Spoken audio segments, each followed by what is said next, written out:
Министр обороны отчитал генералов за плохую работу. Накануне в ведомстве прошло совещание, где Руслан Жаксылыков раскритиковал офицеров за плохую работу с личным составом.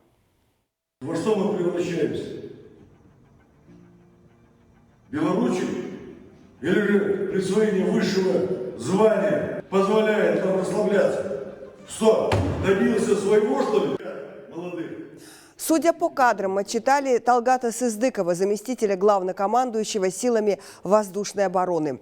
Ему министр объявил неполное служебное соответствие. Досталось также и генерал-майору Нуртасу Кабакову. Руслан Жаксылыков заявил, что будет ходатайствовать об его освобождении от должности командующего войсками противовоздушной обороны.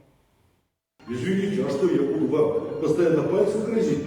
Указывать на недопустимость бесконтрольности с вашей стороны? Государство полностью берет на себя ответственность.